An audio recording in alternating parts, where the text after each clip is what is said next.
Bonjour Pechbad, Bonjour Xavier. merci d'être ici, dans cette magnifique salle.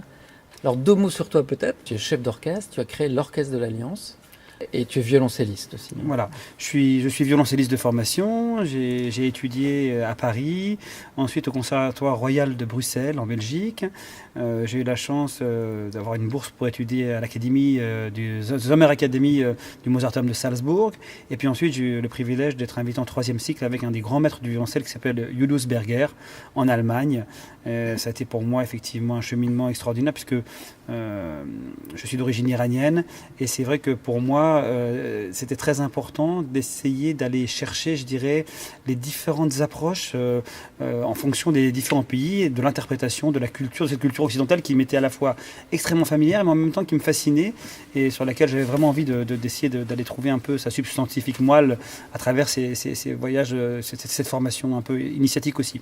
Et puis effectivement l'Orchestre de l'Alliance, c'était mon souhait depuis le début de fédérer, ça datait même de mes années d'études à Paris, donc de fédérer les talents qui étaient de ma génération, autour de ma génération, dans un orchestre où on essaierait de partager des valeurs qui soient à la fois celles de l'excellence artistique, mais également, je dirais, la bienveillance, parce que effectivement, je pense que la notion de bienveillance est fondamentale pour réussir à relever tous les défis qui sont souvent très, très de haut niveau.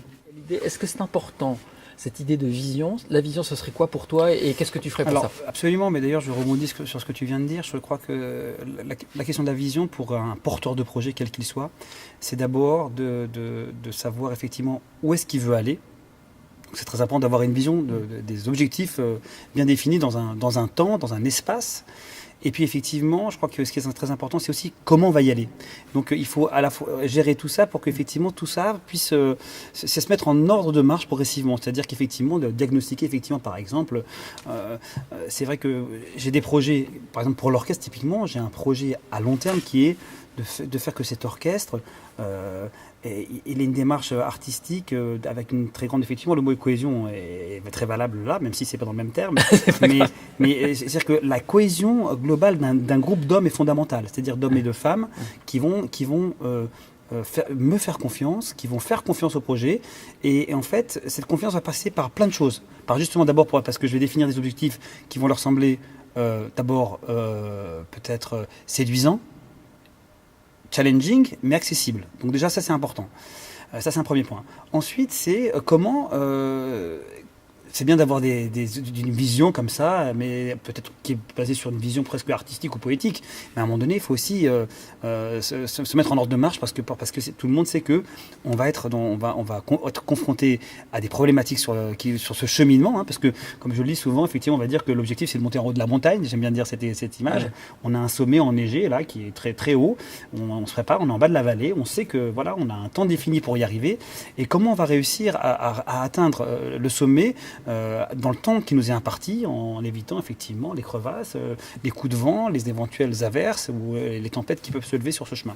Ensuite, effectivement, donc après, on va se préparer. Et là-dessus, il faut bien aussi s'entourer, je pense.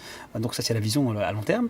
Après, comment s'entourer des collaborateurs proches qui vont nous permettre de rassurer notre équipe. Parce qu'effectivement, par exemple, pour un orchestre, j'ai effectivement beaucoup d'artistes. Et j'ai une toute petite équipe qui sont de l'administratif, entre guillemets, qui sont mes collaborateurs, qui font que les contrats sont signés, que les artistes ont en face d'eux des gens qui vont pouvoir leur dire, bien écoutez, voilà, ça va se passer comme ça, ils ont une feuille de route, les contrats sont bien signés, les déclarations sont faites.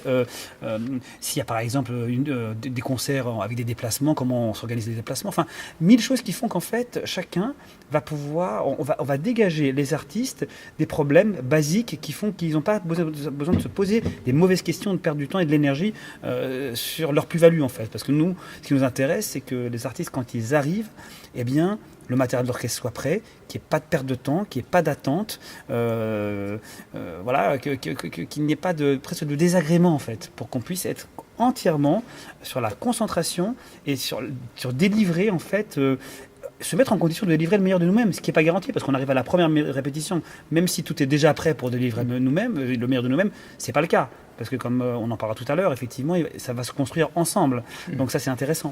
Ouais. Donc il y a un certain nombre de choses. Donc voilà, la vision globale à long terme et comment, avec ses collaborateurs, enfin ses équipes proches, et puis on décline derrière comment on va réussir à faire que tout le monde va sentir, en fait, avec son sac sur le dos, bien équipé et prêt à affronter les défis. Il y a deux choses vraiment intéressantes là.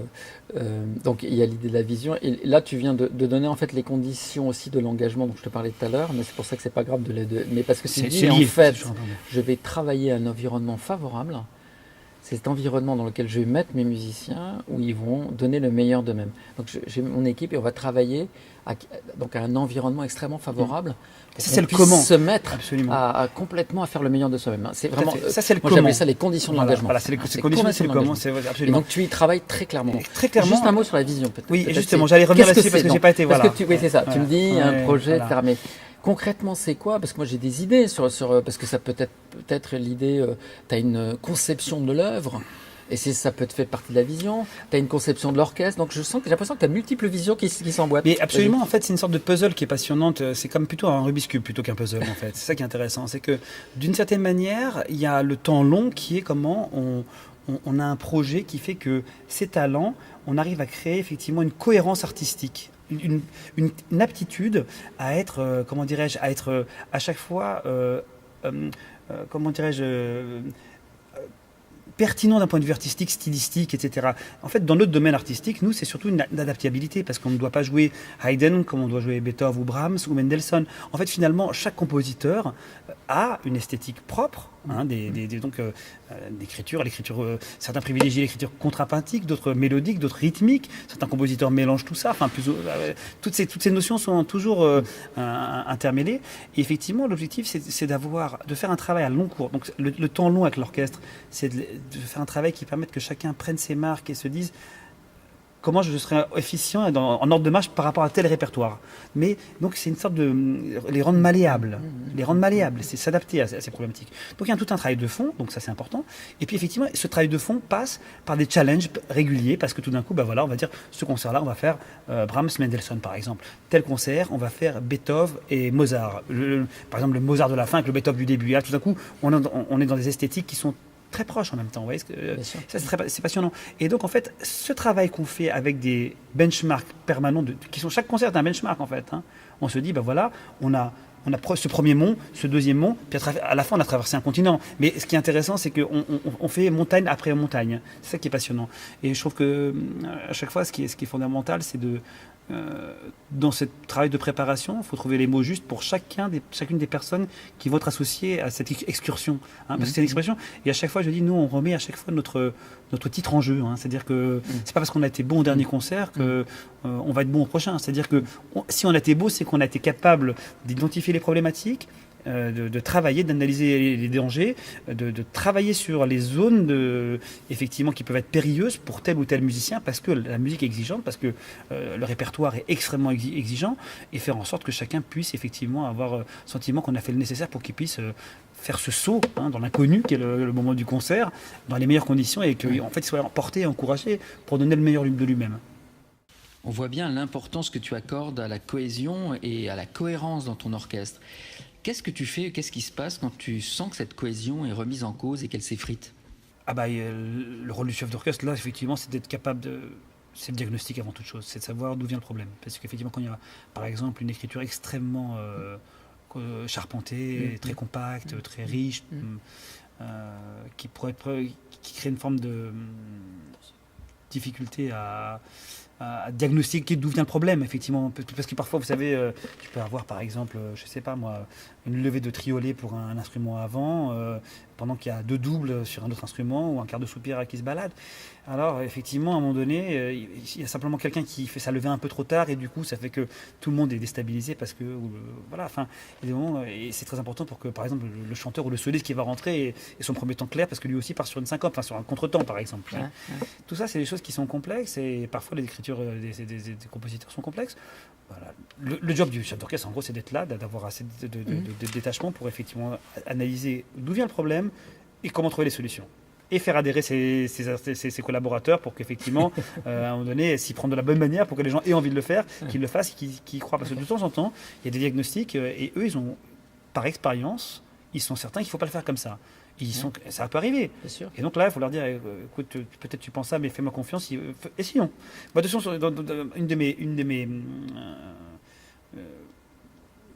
une des méthodes que j'utilise beaucoup avec mes musiciens, c'est l'expérimentation. Je dis, écoutez, sait pas, vous avez peut-être raison, j'ai peut-être tort. On ou essaye. On fait la version A, on fait la version B. Et puis, D'accord, et souvent, je dis, d'ailleurs, je dis, alors qu'est-ce que vous en pensez? Et puis, Ouais, souvent d'accord. Merci beaucoup.